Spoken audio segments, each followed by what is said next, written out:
Ladies and gentlemen, featuring Jeff Goldblum, featuring me, Mr. Tyler Armstrong. And featuring me, Austin Armstrong. And featuring me, Janine Armstrong. Mr. Janine Armstrong. Uncle Janine Armstrong. Uncle Janine Armstrong. It is good to see you. It's been a while. My Captain America. Ladies and gentlemen, we have a guest today, Ryan Bray. Hello. Playing Uncle Janine Armstrong. Playing Uncle Janine Armstrong. He's going to be very feminist and opinionated. Of course, as always. Yes. When am I not? Yes. This is going to be good. I can't wait. Okay, and you know what's special about this guest? He's met Jeff. That is actually really special in the scheme of things. I have. Not only did I meet him, it wasn't like just a little fan meet and greet thing. He stole my cell phone from me, and he ate some of my food. Okay, can we get like the whole... Can we do the let's back up. Yeah. Let's like wipe scene, start fresh, take two. Okay. So where are we? LA 2015. Let me see if I have any LA 2015 music for you. Let's set a background for you here. Well, I mean, he was playing jazz. It's called the Bourbon Room? No, it was a different place back then. Okay. Okay, either way. I'm looking it up. He's playing jazz. Let's hear it. Yeah, so Rockwell Table and Stage? I think it was the Rockwell. Okay, yeah. Rockwell Table and Stage. Stage. Yeah, so it was at the Rockwell. I heard that Mr. Goldblum was going to be playing piano with his band there. And I love it. I couldn't say no, so got tickets. I'm on my own. I go there, I sit down, just order a bunch of food because I'm fat and hungry. And then all of a sudden, he walks in like the normal entrance, and he says hi to a couple people, and he stops, and he actually sits down at my bar table with me. And he just starts chit-chatting and asks me some questions, and he spends like a good maybe 10 minutes hanging out with me, snacking on my food. He didn't drink my drink, though. That was good. And then he talks to some other people in the crowd. They start the set, and then about halfway through, he gets off the piano, and he starts walking around the crowd, talking with people, asking them where they're from, all that sort of stuff. And he comes back to me, and he grabs my phone, and he starts reading text messages. The first message that he opens up to was with a buddy of mine from the Army. He is very Jewish, and he was dating literally an Arabian princess, a woman who was a member of or is, unless she's dead, a member of the royal family. And she had recently dumped him. This sounds like a Woody Allen film now. Oh my God. It sounds like something. So she dumped him because her brothers were coming to visit her, and she could not allow them to know that she was dating a Jewish guy. And so he was just sending me ridiculous texts about this. And one of the most recent one was, "I don't give a fuck if she sends some Turks to cut my head off." And that's what Jeff read out, and he's like, "What the fuck?" Oh my God. I don't know if I've ever heard the full story. That's crazy. Yeah, it was cool. Wasn't Larissa there? No. I was visiting her, but she wasn't available to go to that. Or, I don't know, maybe I didn't invite her. Oh. That's a move. I know. Well, the next day, we went and had brunch, Larissa and my friend, and he has no filter. He is more opinionated and feminist than I am. Oh God, boy, now you're. Yeah. So he takes your phone. He reads the text. He reads the text about Turks coming to cut your friend's head off. Yeah.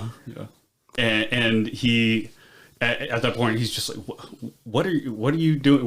What is this conversation?" And I'm like, "Army buddy." He's like, "Oh, thank you for your service." And he gives my phone back to me, and just kind of moves on. Yeah. Wow. Well, So, I mean, I feel very proud that I was able to kind of make Jeff Goldblum feel awkward and weird, because that's what he does to people in public. That's pretty much his whole thing. His whole thing is awkward and weird. And you're officially, by the way, our first guest who's actually met Jeff Goldblum and been on the podcast today. So, congrats. Oh, thank you. Yeah. What do You get that honor. What do I get? We got a pin for you. Yeah, there's a pin Yeah. for you. Yeah. I mean, everybody got a pin that came on, but we'll like draw you something But too. we'll bless yours, you know. Yeah, we got some holy water. Yeah. We call it holy water, but no, anyway. Yeah, well, good job, Ryan. Well, Ryan, today you're taking over for Austin. Okay. Janine's going to play herself, I think, is going to be the easiest, unless you want to try to play Austin. I could try to play Austin if you want. I think but I think what's going to be best, it's Janine's going to do her Janine thing. Yeah. I'll do my thing, and you'll be Austin today. It's not that hard. You don't have to know anything about what's going on. Awesome. You and Austin are actually pretty alike in certain ways. You just have to, you just react. He's just compacted. Very, very much so. You're like Austin if we crushed you. Actually, Austin's like you if we crushed you down into like a little. Okay, for our tiny listeners, package. Ryan is 6'3", 6'4". 6'4", sorry, 200 pounds of solid muscle. 200 pounds of solid muscle, and he's I was about right there, I think. and also he's my brother, and Right. I want the listeners to know that although I love my brother, we do not agree or see eye to eye on some things. Which is great. But material. I want to give him free reign to be like Austin on the pod today. So go for it. Be a monster. Yeah. Be a fucking monster. Here we go. I mean, I guess let's just. I mean, we got the. We can Wow. say whatever we want because Austin doesn't listen. That's true. That is true. I told him today when you texted me, and I was like, "Oh, Austin won't be back yet." And I'm like, "Let me text him and just like let him know that we're planning on doing it without him." And he's like, "Great, thanks." I was like, "Okay. Well, thanks, Austin, Yeah. for all your support." But he's been, it looks like he's having a good time fishing, working on a house. all Yeah, that he's good been working stuff. on a lake house. Yeah. Oh, cool. Where? Yeah, he found this Lake weird mailbox Almanor? out, near Lake Almanor, and there's like letters from somebody from somewhere else in time, and he just Oh my God. decided to The stay there. lake house. Is Keanu in that? I mean, I don't think the letters are from Keanu. Sandra Bullock. Yeah, it's probably Sandra Bullock, Yeah. Perfect. which is kind of a shame. What if Austin and Sandra Bullock got together? They should take a cruise. Yes. Perfect.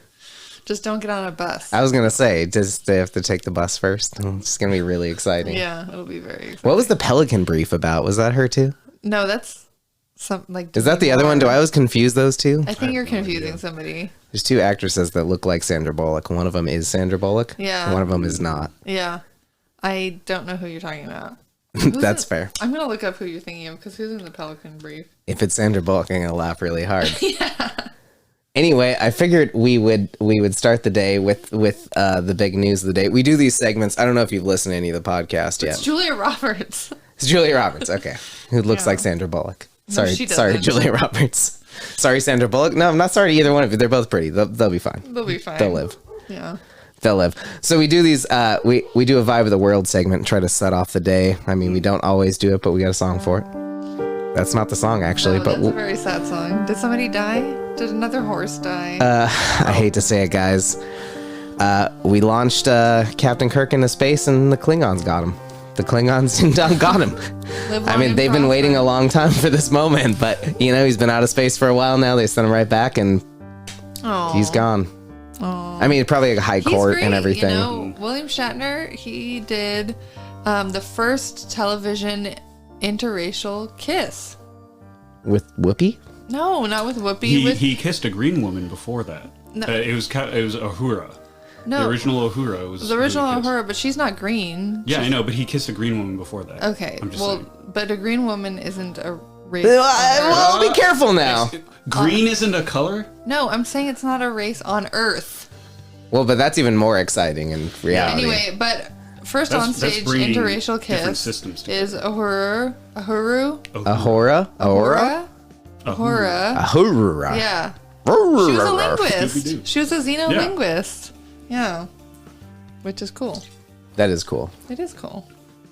So, I mean, I guess we'll tell. Truly, we did launch Captain Kirk into space. That Yes. wasn't the song I was expecting for that, But it worked. but it worked fine. They sent up Picard behind him. They got him. He's back. Isn't it Everything's Picard? fine. Sure. Jean-Luc Picard. Yes, you're Yeah. right. It's Picard. Yeah. The H is silent and invisible. Yeah. And the B and whatever else I threw in there. Yeah. Whatever else you did. Perfect. Anyway, I did actually get a clip of them in space. Oh. For some reason, Alexa is like doing the background narration here. Oh. So because it's on Bezos's. Yeah, it's Bezos' ship. Yeah, I thought it Blue was Horizon. Bezos. It's not Bezos? Who fucking cares? Yeah, he's not even a human. Yeah. I thought he changed it when he went to space too. Oh, Bezos. I am Bezos. I am Bezos. So here's Captain Kirk and Clue. Clue. I like Clue. Clue's my favorite. Yeah, here's Clue Live long with and Kirk. Clue. They're floating around in zero gravity, just barely outside. I mean, what could be considered possibly like the sandbox that is space, right? Yeah. Or thereabouts. Okay. Are you, I'm ready. Okay, here it comes. Captain Kirk and the crew floating at zero gravity. Oh, Jesus. Carmeline! No description can equal this weightlessness. This is nuts! Oh, my God. That was Clue. Yeah. Is that Sandra Bullock or Julia Roberts with him? I can't tell from this I'm angle. telling you. Holy hell. Oh, my goodness. So It sounds like a sex tape that I'm playing for you guys. Erotic. For our listeners, you don't even want to look at this. It's boring to look at. It's all about these noises. It's just the audio there. It's really Yeah. good. It's Captain Kirk and Clute having a very romantic moment in space. It was the first what kind of kiss do you call that? I don't want to call it anything. Yeah, don't call it anything. Let's just It was the first. let's call it a mistake and move on. It was the first. What's it called? When they like ASMR. It's like ASMR with a ooh yeah. Look at that. It's the first ASMR kiss in space. The first ASMR space trip. Welcome to our ASMR space trip. Ooh yeah. Look at that. Unbelievable. That's what he was saying. Kirk will now unzip and rezip his pants. Slowly. So he's now the oldest man ever to go to space and come back. How old is he? 90 years old. Shut the fuck up. He is. He's 90 and he still looks good. I knew He's he was doing old as hell, but great. that's Yeah. Yeah, Hell's older, actually, turns out, but it's pretty close. Pretty close. God, good for him. Yeah. You want some other crazy news? This one is actually sort of fun. So a while ago, we touched on the fact that South Park people were attempting to buy Casa Bonita. Oh yeah, I've been following this news. Okay. Yeah. Do you know the latest then? Do you want to catch us up? I haven't read into it in like a week or so at least. But yeah, so Matt Stone and Trey Parker, about a month or two ago, they started looking at the property and the restaurant and starting this potential transaction. It was all up in the air at first.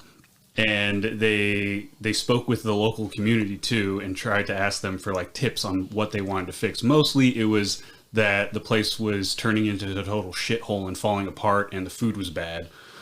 Which I heard they want to keep the food bad.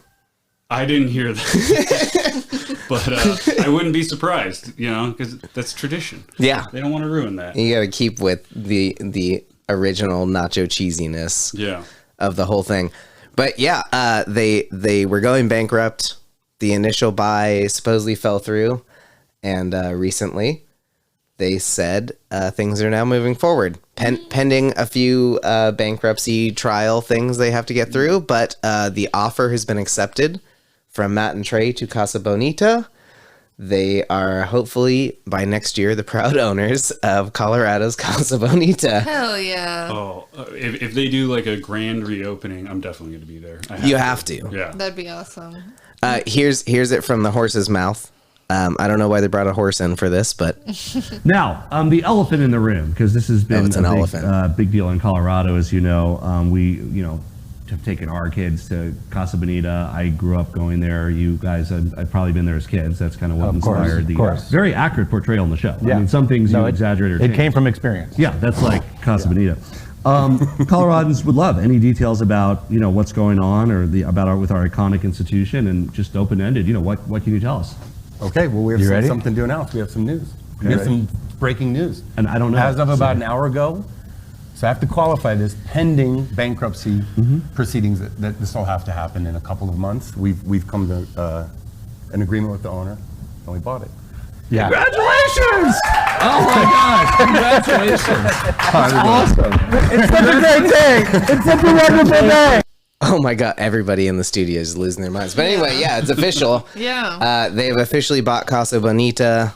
They're moving forward with the shitty food, fixing the building, keeping the waterfalls and the craziness that is Casa Bonita. And we're definitely going. Yeah, let's go. So I'm booking tickets. We have to go to the Jeff Club first.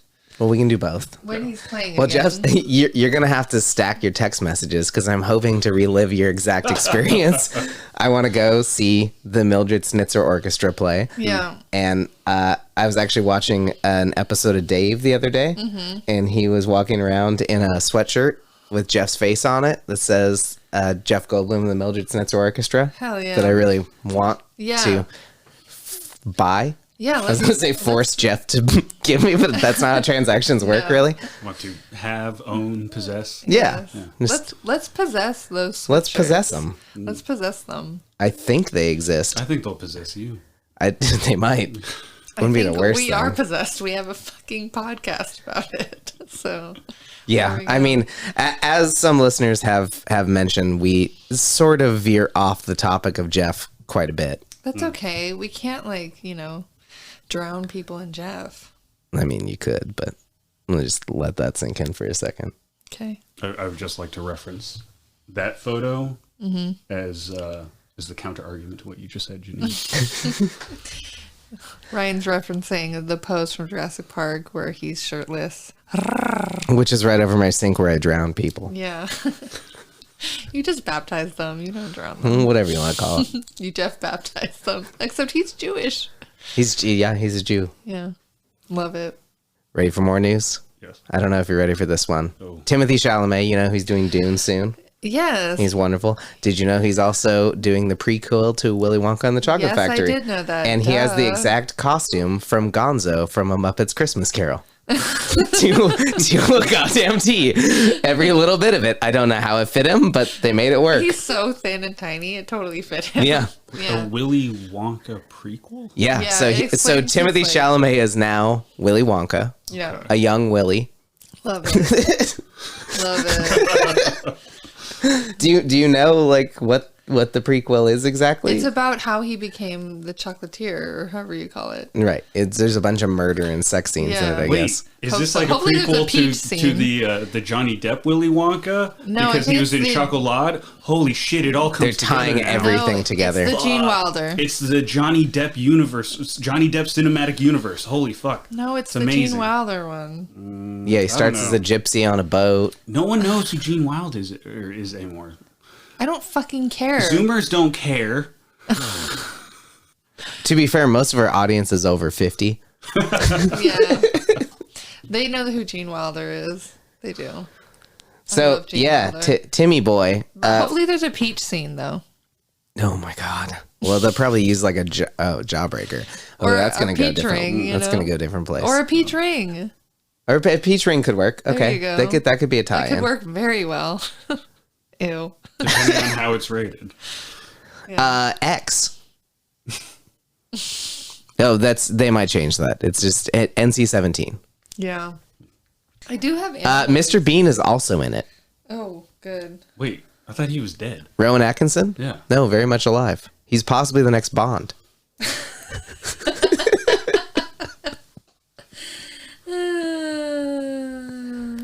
Speaking of movie stuff, did you guys know that 70s show is getting a post-quill? An afterthought? Didn't they already do that with that 80s show? They failed with that. They failed with that 80s show. It's a terrible idea. So now they're coming back with a whole different take, which is what is the main kid's name? For what? Topher Grace. Yeah. Topher Grace and the redhead Donna. His role. Well, he is a parent now with a teenage daughter who decides to spend the summer with Red and Kitty at his old house from that 70s show. And so he is barely in the season. So is this based in the 90s? Yes. I have no interest in this It is. whatsoever. It is that 90s show is what they're bringing out No. with Red and Kitty playing Red Foreman and Kitty Foreman. A young daughter playing Topher Grace's daughter, and now a new cast of young 90s kids to try and hit that generation.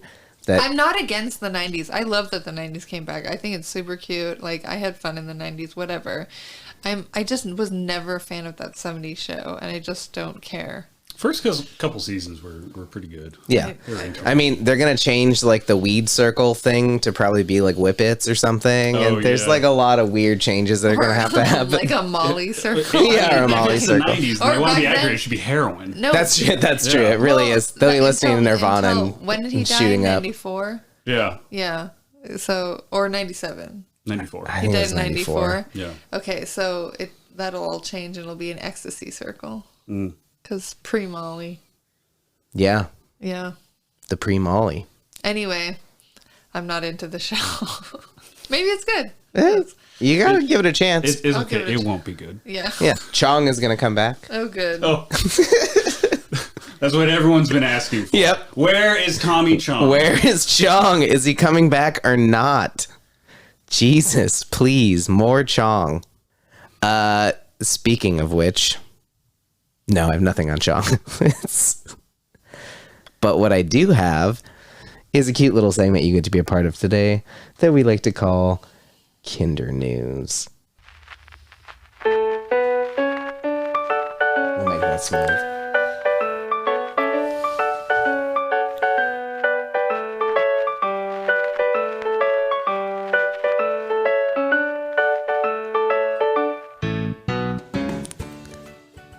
Got some wild Kinder news today. First off, a 6-year-old. This is dinosaur news too. Oh, good. Well, not quite dinosaur news. Pseudo-dinosaur. Sort of close to the same era, I guess. But anyway, a 6-year-old wandered around in Michigan Nature Preserve, found a mastodon tooth. Ooh. Yeah, he found a 12,000-year-old mastodon tooth in what they called Dinosaur Hill Nature Preserve. I don't think they actually expected to find it, but the kid walked up saying, "I found a dragon's tooth." Oh.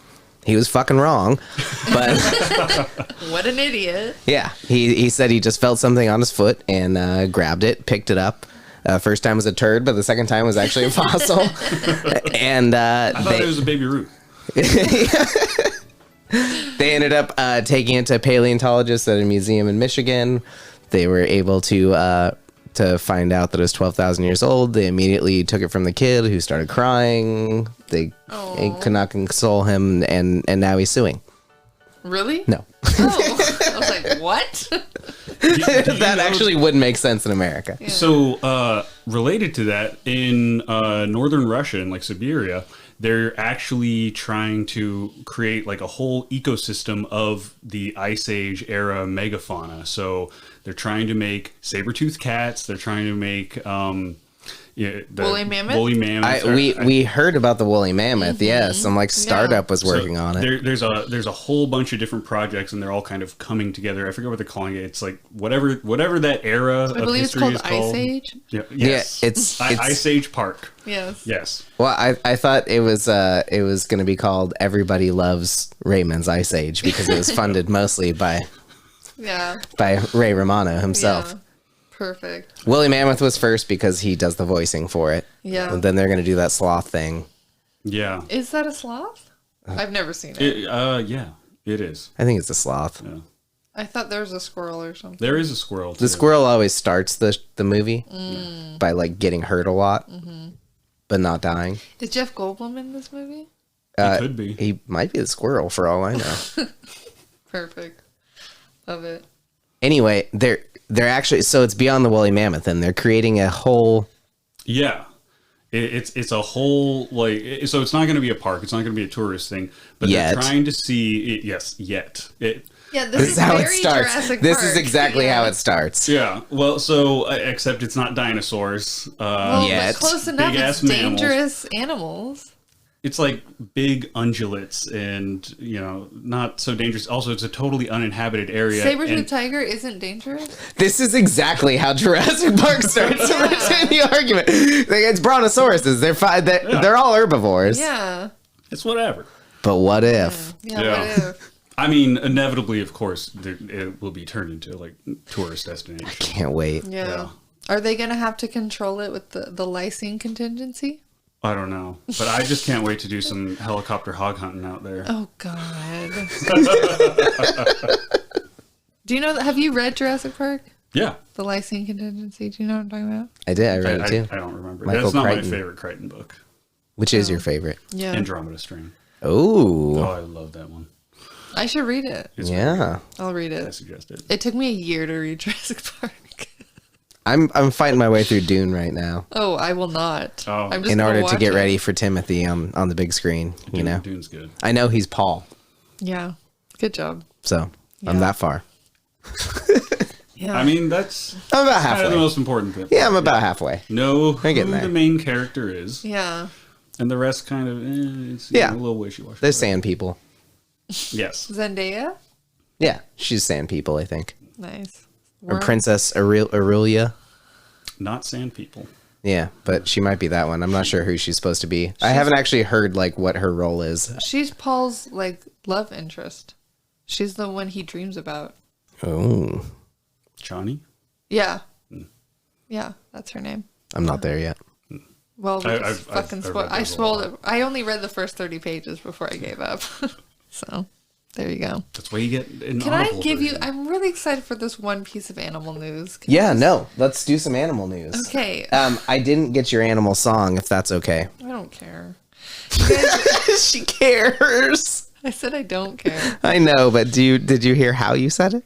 I don't care. I don't care. Okay, so very exciting, you guys. It was Fat Bear Week for 2021. Bears in Alaska compete to see who has gained the most weight pre-hibernation. So I did hear about Fat Bear Week. You heard about Fat Bear Week? Because did you hear Wonder Woman? Can I tell you? Let me finish. The contenders were Otis, Holly, Popeye, Bear 132 Cub, Whoa. Chunk. Wait, one's called Bear 132 Cub. Yeah, it's What was not- it? My money's on him. Yeah, wait, Look at That's my boy. wait, did he have some sort like is he a race cub or was he like in some sort of internment camp? Why the hell is he named that? Okay, who do you guys think won the contest? Do you think it was Chunk, Bear 132, Popeye, Holly, or Otis? I hate to say it, but I feel like it's got to be Chunk, just because he was literally born to play that role. Is it Chunk or Chonk? It's Chunk. Chunk's not as good as Chonk. Yeah. Yeah, Chonk is Okay, better. so you think Chunk. I think I'm still gonna I'm go with voting on Chunk. Chonk. There's no Chunk. I'm sure there's a bear named Chonk. It's his Okay, write-in. Well, you guys, That's my. it was Otis. Otis won. He was Otis? crowned Otis. I'm proposing a recall. Okay. Tell me that B1C32 Bear Cub Yeah. Jr. is okay though. He's okay. He's fat, but not fat enough. But Otis won for the chunkiest boy in Alaska for Fat Bear Week at 480 pounds. Damn. What kind of bear is this? Is that a lot for a bear? Otis. Yeah, I don't Dude, know. I have Otis no won idea. 3 other years. Damn. Otis. Wait, he just keeps winning? He's a grizzled veteran. Does that mean He's a grizzled grizzly veteran. bear? That's a good one. I think that means he's a grizzly bear. Yeah, that sounds right. Yeah. Have you guys heard about the hybrid grizzlies and polar bears? What? They Yeah, so They made babies?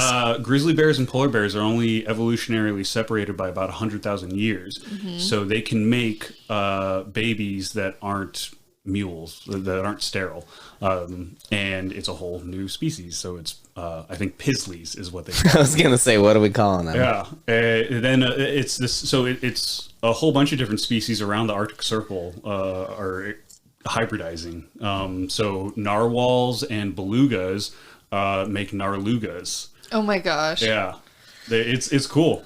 Oh my gosh. Baby Narluga. Okay, speaking of hybrids. Okay, I have Speaking more. of hybrids, I have something about bear news though. Okay, tell me about Real bear news quick. before we move So, on to you know more Wonder Woman. animals.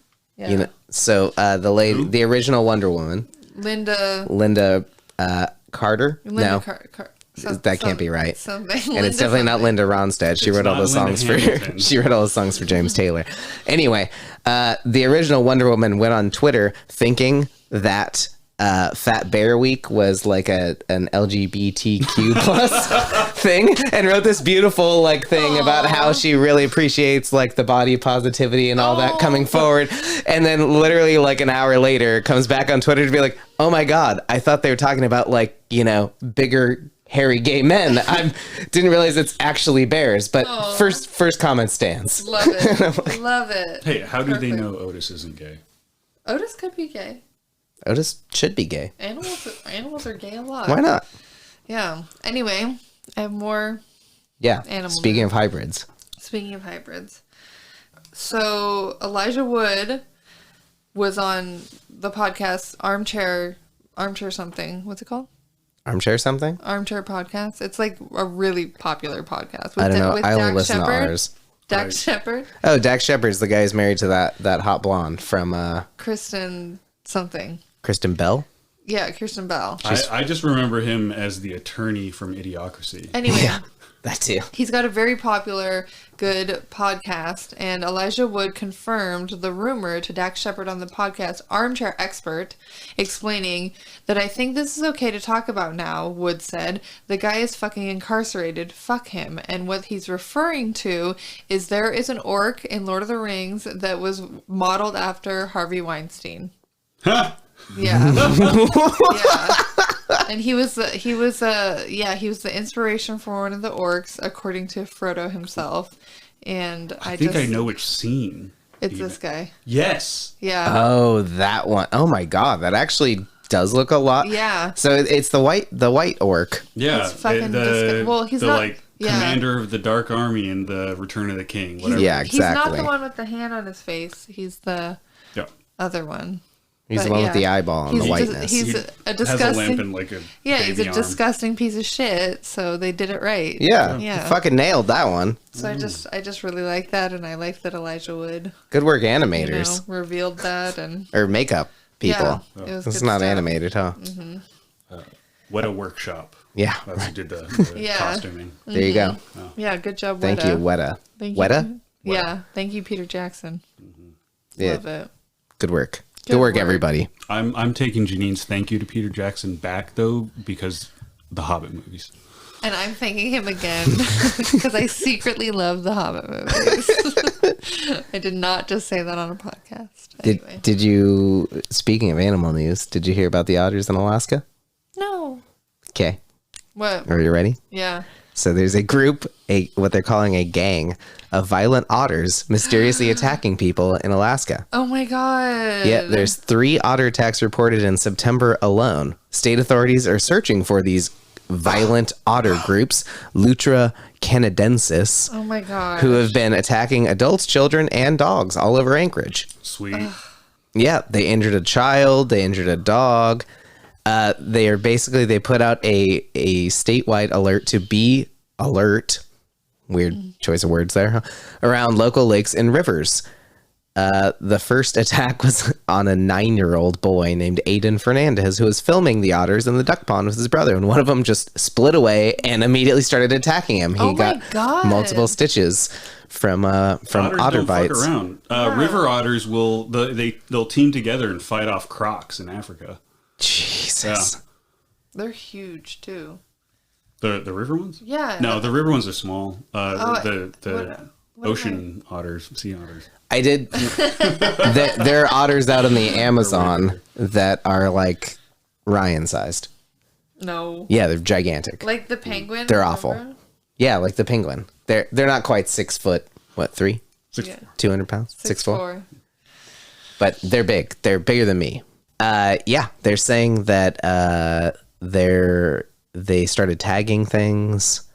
They started hustling people for money. This gang's getting really, really severe. There's about 6 of them in total. So what I'm wondering then is when is that going to start happening down here? Because the California sea otter and the Prince William Sound sea otter, which is the ones that you're talking about, the only difference between them is a behavioral one, and it's the Prince William Sound ones go on land.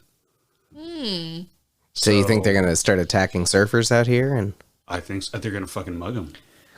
Love it.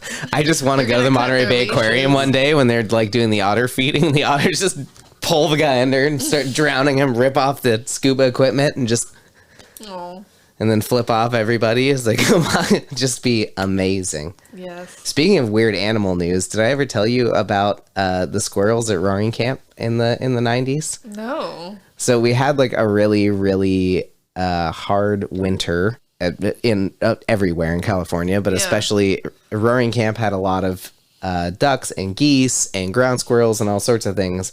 And there wasn't much food because everything was there wasn't much rain and everything was really dry and cold.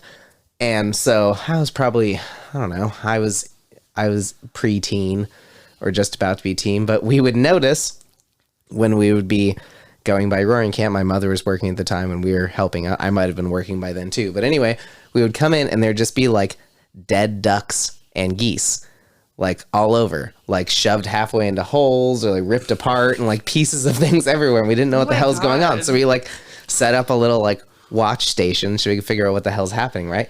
Turns out the squirrels were so hungry, they went like full animal mode and we're like waiting for the ducks to like come out of the pond and walk up to like sit down and rest. And then they're coming out of the hole in groups and grabbing them and like tearing them to shreds and then ripping chunks of them off and like shoving them into the little ground squirrel holes to eat. And they started like, we had to close Roaring Camp down for a little bit because we were worried they'd like start attacking people and other things because they're going. So they had to like call in exterminators and stuff to like quell the huge squirrel outbreak because they were just devastating the local fauna. Yeah. Well, fuck, that's Nature's brutal. Yeah. Right? Yeah. Love it. Hungry. It's the squirrel Hunger Games. It was kind of rad. Yeah, It is kind of rad. I mean, it's just like, seeing And ducks are rapists anyway, so you know. all Yeah, that's animals true. I are think that one's coming. rapists. Yeah. Otters are rapists. Well, like every animal, pretty much that we have observed in nature as herbivores, as nature or as observation continues of them, they all turn out to eat something else. That tortoise, some other animal. Well, like butterflies. Butterflies will eat caterpillars. Yeah. Wow. Which I don't understand how they can, but I didn't know they'd like. But Just little bites, huh? that little curled up tongue just Yeah. out. Gross. there's that tortoise that they caught on film eating. Giant tortoise filmed attacking and eating a baby bird. Oh yeah. Yeah, and people are like, "This is a sensitive video. Don't watch it if you don't like violence." But you can listen to it if you want. He just like Just kidding. he, like, chomps on the bird.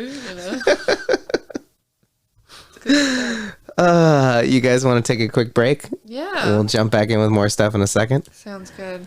We'll be right back after, hopefully, which is a great message, which I'm going to make Ryan do. Yeah.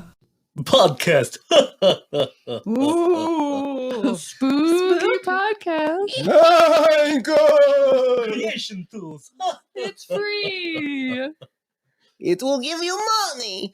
I am not evil. I just sound strange. It will distribute everything for you. Spotify, Anchor, Apple. Pocket Cast, Google Podcast. my hand.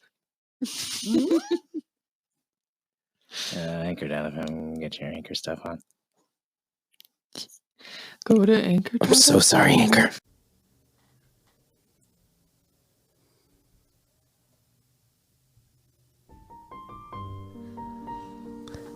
Had to start piece 2 with Corrections Corner.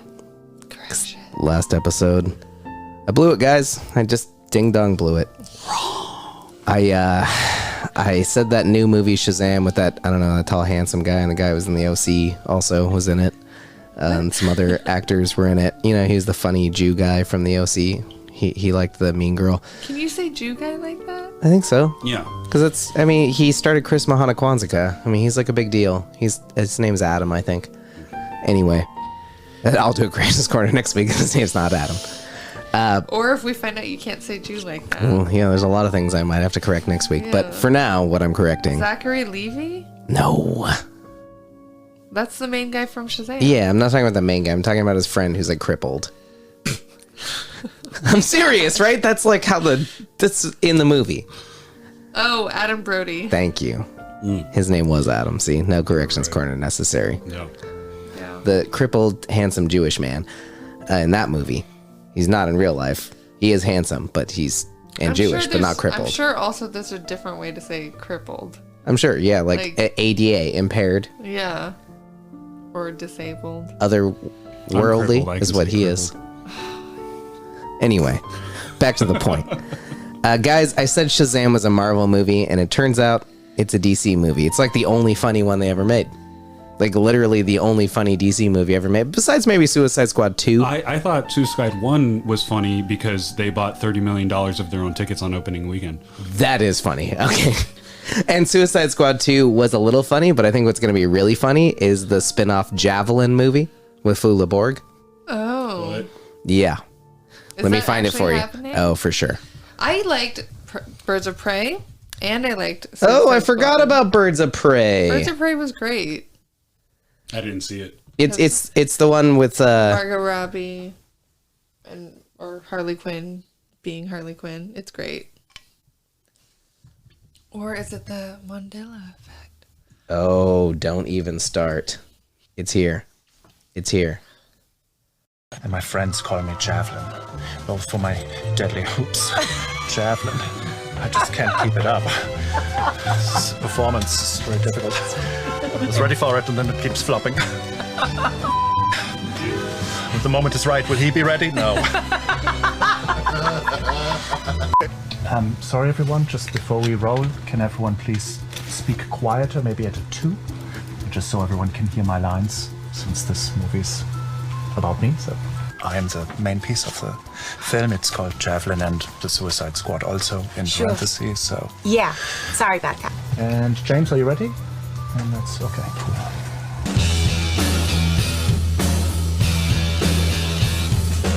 I think that was good for me. Anyone else? Cool, all right, and let's move on. Very good. Cool, moving on. Good. He was okay. I liked the new one. I liked that colorful bubble guy. Oh, the colorful bubble guy. Yeah, he was also Jewish. Oh my god. What? So actually, there was a recent study on representation of different people in film. Mm-hmm. And what they found is that it equates to population in a number of cases. But the disparity is with white people and Jewish people. If you don't count Jewish people as white people, they have 70% of the roles within Hollywood movies and whatnot, and 5% to non-Jewish white people. Where'd you hear about Wow. I forget where the study was, but yeah. But it's still, well, I'm not arguing with that. I'm talking about the way we talk about it. No, I bet I'm just saying. Because Hollywood, everyone always talks about overrepresentation of white people, but since Jewish people are now saying that they're not white people, it's not accurate. Okay. Yeah. Is it not? I'm kidding. I'm kidding. I'm kidding. What were you talking about? That was corrections corner. That was my only correction, I think. That was the only correction. Yeah. A second correction was that DC actually did make a couple of funny movies here and there. They didn't mean to. Oh, Suicide Squad is DC? Yes. See, I don't pay attention to that shit. It's Batman. Oh, yeah, huh? Yeah, come on. You pay attention to that shit. Well, but when I think about Batman, I think about Dark Knight and Batman Begins. You just think about Christian Bale is what you're saying. I think about Christian Bale. When I think about Batman, I think about Christian Bale too. I'm excited for Rob Pattinson. I think he's going to do a Is great that his job. name? Yes. Oh, yeah, that's going to be interesting. I think he's a great actor. I like him as an actor. Yeah. I was worried early on in his career, and then he did a lot of really good stuff. What did he do before Twilight? Exactly. Yeah. Well, it was the stuff he did afterwards that was like he did a couple of weird Australian films. He did that one with Guy Pearce where he plays. I love Guy Pearce films. Oh, it's a great one. It's like a wait. Is he like the weird religions? Memento. Yeah. Oh my god, that movie's incredible. So the one that had Robert Pattinson. Robert Pattinson plays like a retarded guy, and he's. Don't worry, Janine. He's like a bank robber's slow brother. Is that better? I don't. Just carry on. And Leo did it too. Leo shouldn't have done it. It's not cool. They steal Guy Pearce's car that has his dead dog in it, and then he just like Mad Max style destroys everything in front of him to get his car. Wait. Oh, are you talking about the movie with the two brothers? I mean, with two brothers. One is slow. One with Rob Pattinson. It's called like Home or Run or what's it called? I don't know. Home Run. No, it's great. It's called Two Brothers. It's really good, and his one brother is what we. This is an this. Well, the other guy is I forget his name. He's the writer and director of the movie. Guy Pearce? No, the guy who plays the slow brother. No, I thought that was Robert Pattinson. Is the slow brother in the one that I'm talking about? Oh no, I'm talking about a different movie. Then, okay, yeah. Which is great. You talking about the one that Ben Affleck pretended to play in Tropic Thunder? I'm talking about Good Time. Good Time? Good Time. I think I've seen that one too, but not what I'm talking about. I thought you were talking about Peanut Butter Falcon. Are you talking about Fear and Shame? It has Guy Pearce in it. Hold on. I don't fucking know. You know that guy? Queen of the Desert? Who writes and directs? Maps to the Stars? The Rover? The Rover. That's the one. Okay, I knew I'd get it. I haven't seen this movie, actually. It's I was thinking of a different Australian one. movie. It's really good. I've never seen it. Super fucked up. All right, The Rover, everybody. Good Time is really good. And Good Time. Yeah. Both of them are great first date flicks. Just saying. How do your first dates usually go? Too. Show them to your kids. Excellent. Love it. Show them to all your children. Yeah. I don't think anybody who listens to us has children. Oh, no, they definitely do. Kids are stupid. They are. Yeah. Ayla and I went to see that one movie with who's the bad guy in the second Spider-Man, where he's out in Paris. Oh, he's also in Brokeback Mountain. Jake Gyllenhaal. Jake Gyllenhaal. So there's that Jake Gyllenhaal film where his family gets like taken by the kid from Kick-Ass, who's suddenly an adult and very scary looking. Oh yeah, hot. Yeah. That movie, the opening scene is like slow motion. These very obese women in like scantily clad outfits, like waving American flags and shooting fireworks. And it's like just super slow-mo of them like topless and doing this little dance. It has like I don't remember. It has something to do with the movie. It has something to do with the movie, but like you don't really get the tie-in right away, and it just opens for pure shock value with that. This is a Jake Gyllenhaal movie? It sounds like Harmony Korine. Right. At the movie theater, we all go in. It's at the Nick, right? It's a tiny little theater. It's like Ayla and I, and then like at probably 12, like random, older than us folks in their 50s and 60s. They're playing one of the new Spider-Mans at the Nick? No. I was just trying to find the actor's name. Oh. No, this movie was made a few years ago. It's called... I'm looking it up. Thank you. It's not how my brain works. But anyway, in this film, like it's this... Nocturnal Animals? Yes, Nocturnal Animals. It's this dark film about this writer who writes a book sort of based on true events that is super gnarly and terrible, and it's like the ex-wife, like reading the book and living through. Is Heigl in it? I don't think so. It's the two redheads. The two redheads. One's from Wedding Crashers, and the other one's not. Yeah, Isla Fisher and Amy Adams. Yep, there you go. Anyway, the opening scene of the movie is literally in slow motion, like these obese, some topless, some not women, like dancing with. Yeah, Armie Hammer's in it too. With American flags and stuff, and literally, like it goes on for about 3.5 minutes, and I'm sold. There's almost 20 people in the theater when it started, and in those 3.5 minutes, like 2/3 of them left. See, that is exactly what I want. It was in a movie. Is I want it to just frighten or offend 90% of the audience away before it's even over. It vetted the crowd for us, and the movie was incredible and like extraordinarily well acted and really gnarly and really wonderful. And that like opening, I love that. like it just like took the people out who just weren't ready for that sort of movie. And it was a brilliant way to start a movie because it's just like, man, like if you're not ready for some crazy shit, then here you go. If you can't handle this, then trust me, you can't handle the rest of the movie. And it was like, I have not seen anything like that in a long time where I'm just like, that is the shock value I need to know this is going to go somewhere. Have you guys seen Melancholia or Nymphomaniac? I think I've seen Melancholia, but like ages ago. Yeah, they're dark and shocking and just super fucking dark. It's the same director, and from Nocturnal Animals. No, of each other, of Melancholia. I saw that one with Shia LaBeouf. It had a similar name. Shia LaBeouf is in Nymphomaniac. Is that what you're talking about? Oh, I don't know. Maybe. Yeah. My favorite thing that Shia LaBeouf has ever done is his battle with 4chan, because that was just a beautiful like year. It was just amazing to watch this whole thing unfold of him battling the weaponized autism that is 4chan. I don't even remember like what that was all about. Like, so they're like defaming his character or something. No. So what it was he. So paint the scene for you. 2017, Trump was just elected. He's in office, and everyone has to, show how much they fucking hate Trump. And Shia LaBeouf's thing was he had this like open art project, which was just a camera on a blank wall, and people would line up and go say, "He will not divide us," or whatever political message they wanted to say. And shocker, people started trolling the shit out of it. He just give you a camera and a blank screen. Yeah, and you expect everything. What do you think? He didn't edit, huh? He just let it run live. It was a live stream. It was a continuous live stream. Shia, your medium is not live. So it got shut down because it started getting trolled really, really hard, and then he assaulted one of his actual fans. Someone that was an actual Shia, like, he will not divide us supporter.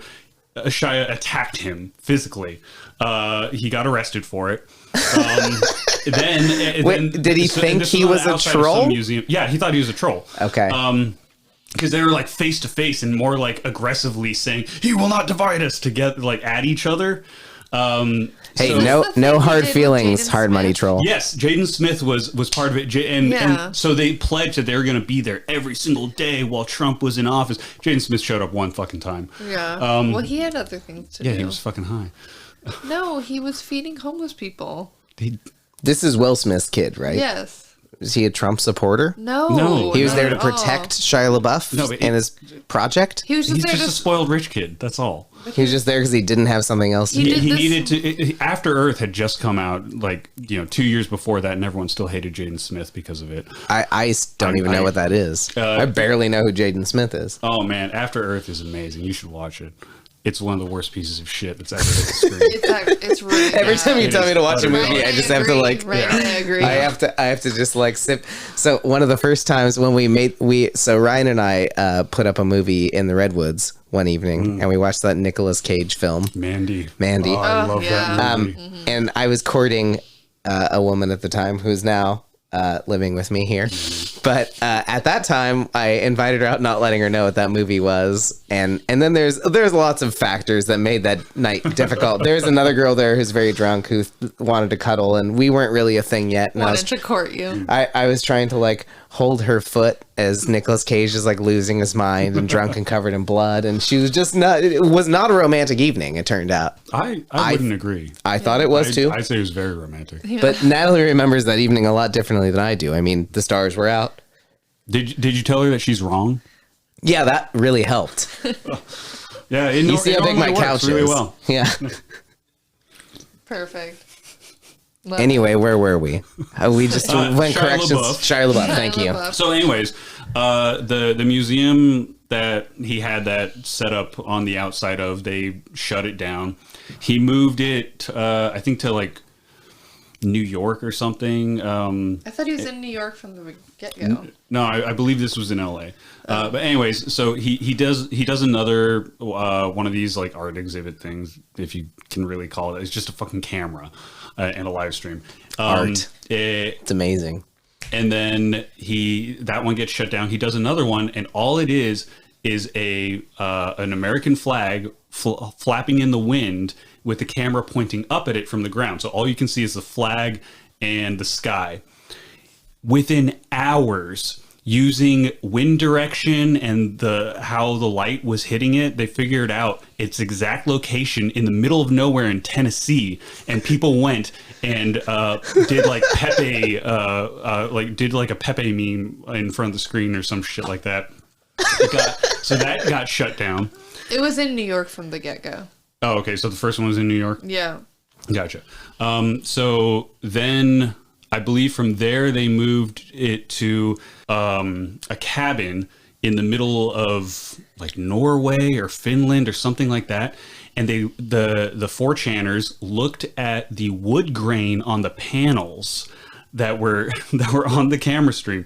And they compared it to pictures of like Airbnbs and different rentals in the area, and they found the exact cabin. And they went there. They did the same thing, and then finally he moved it to I think it was like on the roof of an art museum somewhere in Europe, and that one was, I guess, the last straw, the final one. And some people were able to scale the building, get on top of it, get their memes out, and then it shut down. Shia quit.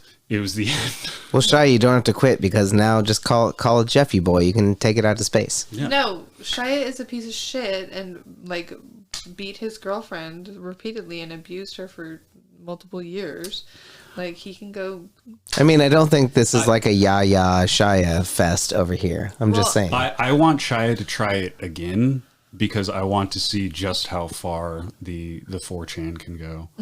The internet is a beautiful place. The internet is amazing. They put a lot of people with way too much time on their hands together to do a lot of amazing things. Didn't Shia also like hitchhike around the United States for like a year or two? Yeah. But didn't Joaquin Phoenix do the same thing? Something like that. I thought he became a rapper.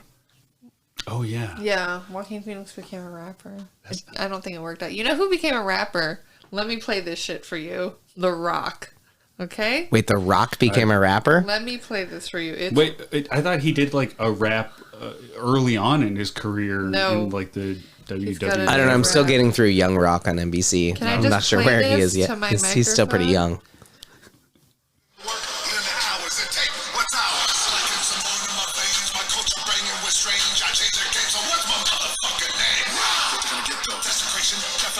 If you want to bring it to the masses, face to face, now we escalating. When I have to put two asses, mean on ya, like a dream. When I'm rumbling, you're gonna scream, mama. So bring drama to the king, drama. But it's with extreme mana. Is this his opening for WWE? I don't think he does those anymore. He doesn't do it anymore. I know he did like a comeback after he got really big in movies and stuff, but Well, now he's owned by Disney. Yeah. So he's not allowed to do that anymore. Yeah. I mean, Disney owns a lot of things now. What did we say last episode they own? They own something else They own too. everything. Like they own they own Bugs in general. Mm-hmm. Oh, because we were talking about Disneyland or what? Yeah, they had Ant Worlds that they turned into Guardians of the Galaxy, I guess, which is probably a good move, honestly. Antland was just like everything was bigger than it should be. I cannot believe that. That is a crime. I mean, honestly, I really liked. It was A Bug's Life. It was the land. Ants was Woody Allen trying to do a CG movie. Yep. But I mean, big stuff. Wow, I really had them like conflated. They were the same movie for me in my mind. Things that are way too big for what they are. In Armageddon, it came out in the same month, and they're the same movie basically. Yeah. The one thing how I know it's Armageddon is it has that scene with Ben Affleck running the animal crackers over that elf's body. Yeah. Oh yeah. Yeah, that's how I know. Exactly. But anyway, big stuff, it cannot be overrated. Things that are way too big for what they should be size-wise is hilarious. And A Bug's Land had that fucking nailed. Is that what Ryan looks like? Like the tables are too big, everything's too big. Yeah, that's why I love Ryan so much. He's just much bigger than I ever. It's like even when he walked in the door, like I remembered him being much bigger than me. When he walked in, I'm like, see, this is it. This is how it should be. So since I'm out in the middle of nowhere, like building my own place. Everything is going to be me-sized, and I cannot wait to hear everyone that comes and visits me complain about how fucking high up everything is. Not me. I won't complain. Yeah, it'll fit Janine. I fucking hate low sinks and short showers. I'm gonna get on a plane and fly to you with a little step ladder. Like I'm not even gonna bring like regular luggage. I'm just gonna bring a step ladder. I'm gonna tie like a few bits of clothing to it that I'll need, and I'm just gonna carry that with like a toothbrush in my pocket. And be like, I'm ready for Ryan Land. Yeah, this is gonna be rad. Ryan Land. Everything's gonna be way too big for what it's supposed to be, and it's gonna be the best time in my goddamn life. Buy a ticket to Ryan Land. Eat your fucking heart out, Disneyland. Ryan Land is where it's at. Oh boy. Ryan Land is gonna be fucking awesome. We're gonna shoot guns. Oh my gosh. They don't let you do that at Disneyland anymore. Did you know that? Nope. They did before? Yeah, they stopped letting you. Yeah. Like the 30s. Okay. This was Mob Boss Day. It didn't go so hot. Well, we're going to shoot guns on Ryan Land. And... I cannot wait. Yeah. I seriously cannot wait. Did you guys know I had this little tidbit for you? You want a fun fact? Yeah. I'll give you guys a quick little fun fact. Here you go. So McDonald's, they've had coffee spoons for a long time, right? Stir your coffee with. Now they're literally stir sticks. But once upon a time, in the late 70s, they were spoons. Mm-hmm. Well, these spoons were super long. Had the little McDonald's logo on one end and a little tiny spoon thing just so you could like spoon sugar in. It's Can you see where we're going with this? Yeah. So they actually had to have a congressional hearing out in Baltimore over these spoons because they become the Paraphernalia Trade Association, the PTA, brought the spoons in to say like, look what McDonald's is giving people for free with a cup of coffee. This is the best cocaine spoon I've ever seen in my entire goddamn life. But I have a tidbit for you then. Did you know that they're using cops are using a special kind of film in England that they spray on top of toilets and in pub restrooms so it dissolves cocaine when you put lines on the toilet. Brilliant. That's awesome. Yeah. That's like a while back the makers of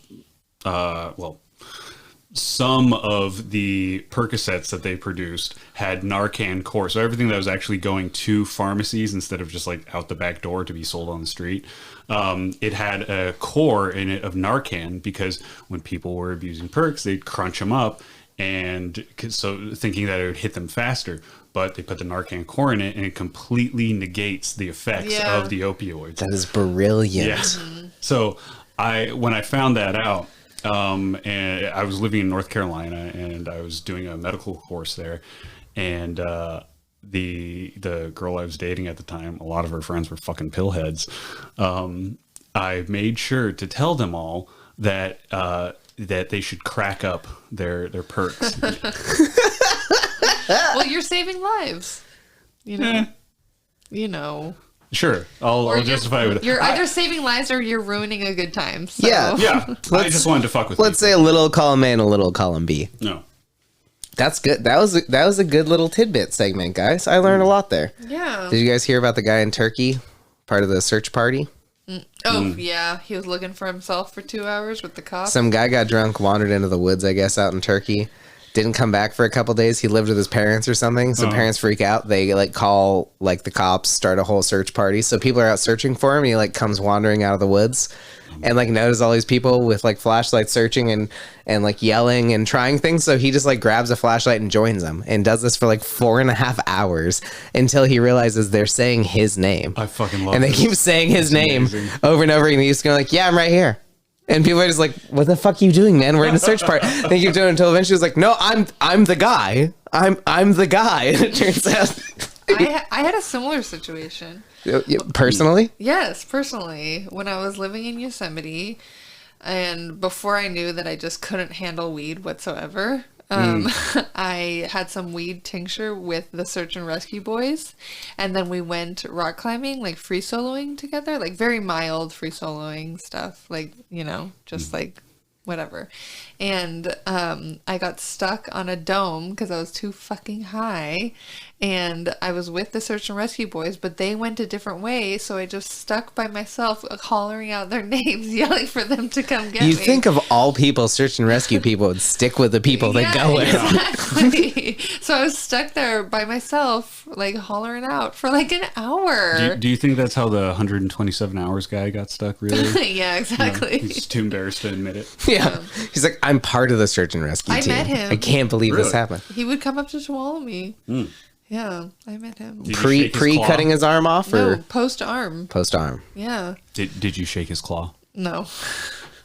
Which arm is it? Is it left or right? I don't even remember. But he had some sort of love triangle with somebody I knew. Who? Yeah, I can't remember now, but there was a love triangle there. It was interesting. With a much younger girl. He was an asshole. Whatever. I mean, I feel like it takes sort of an asshole to cut your own arm off. Mm-hmm. I mean, I was being an asshole by getting too high with the search and rescue team. So one of them eventually came to visit me, and then, he turned save me, and then he turned out to be an asshole too. And then he cut his arm off? He did not cut his arm off. I'm trying to tie these stories together, but nobody's cutting their arms off, so I don't really know what's the other tie-in? I mean, you hung out for a long time? 127 hours? I was there waiting for 1 hour. Yeah, it's not like a great movie. Ryan's the one who brought up 127 hours, not me. I don't remember it that way. I choose to remember it differently. Okay. You did, Janine. That's how I remember it too. Yeah. It's now officially the Mandela effect. Fuck you guys. Did you guys hear that Smash Mouth, the lead singer from Smash Mouth, threw Nazi symbols and freaked out and told people he's going to kill their families and shit? Surprised. I mean, Janine is. Somebody was. Could anyone be surprised hearing that after seeing their last performance at the Boardwalk? Oh. Yeah, that's fair. But this one, I guess, was even worse. Steve Harwell is his name. Is officially retired. Smash Mouth doesn't want him back after a festival appearance where he flashed Nazi symbols, threatened members of the audience, and nearly collapsed amidst his bizarre raid, as they called it. That is a man that has just given up on life and gives no fucks whatsoever. Yeah, I mean, he has just the one song, right? So, I mean, I'm sure there's a second song. I'm sure there's at least two. Yeah, I think there's at least 2 songs. I mean, I saw him at the Boardwalk. I just assume they're all covers from bands that actually played music. No. Remember when we saw Macy Gray at the Boardwalk? Oh my God. I love Macy Gray. Yeah. I love Macy Gray. She put on a great show. I'm just sad that I missed Eddie Money when he performed. Oh man, he's gonna be back. Right? He plays every. I thought he died. Did he die? Yeah. Maybe, probably. I don't Did he get a second ticket to paradise, or did he just go by himself? I'm pretty sure he just died. Well, that's a fucking shame. Well, guys, on that note, it's been lovely. It has been lovely. You make a great Austin, Ryan. Thanks, Ryan. I try. Let's lead it out. You guys ready for a moment of Jeff before we call it quits today? Oh yeah. Okay, so today, this moment of Jeff, your final moment of Jeff of the evening, is entitled "Ha Ha Hurrah Ha Ha Ha." It's a Jeff Goldblum laugh remix. You ready for this? Here it comes.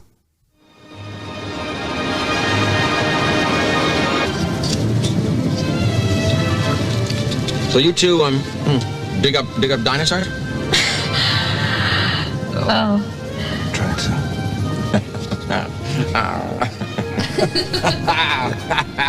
Yo. Yo.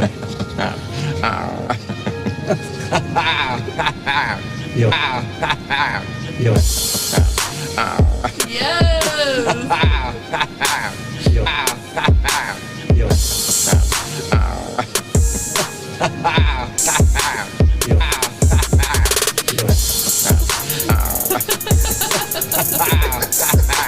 Yo. I love it. Yo.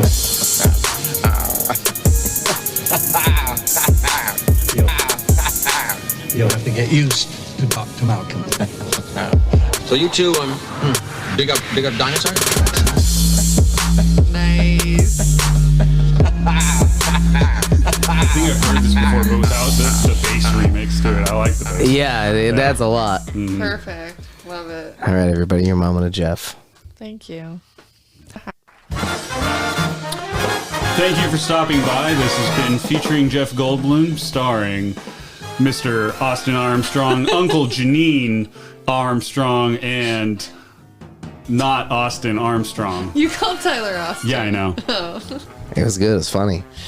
It was funny. Was it funny? I think so. I mean, we'll see in a week. We'll see in a week. Does it stand the test of time? That's the truth. Does it? My mom listened to the podcast on her way home from Lake Almanar and was calling me to let me know all the things that she learned about me, and I was very concerned. Uh-oh. Yeah, my mom, she doesn't listen. She had my grandma listen too. Or my grandma-in-law. Our dad listens, though. Really? Yes. That's funny. So, he'll be excited for this one. Yeah. Yeah. Almost all the Braves. We'll get all the Braves one of these days. Yeah, Larissa wants to be on. We'll Gotta get her catch on. 'em all. I got her first. Yeah. A Brave so true. Goodbye, everybody. Hey, good night, guys. Stay safe out there. Red Hot Chili Peppers are going back on tour, so, they're probably not good anymore. Were they ever? Beck is opening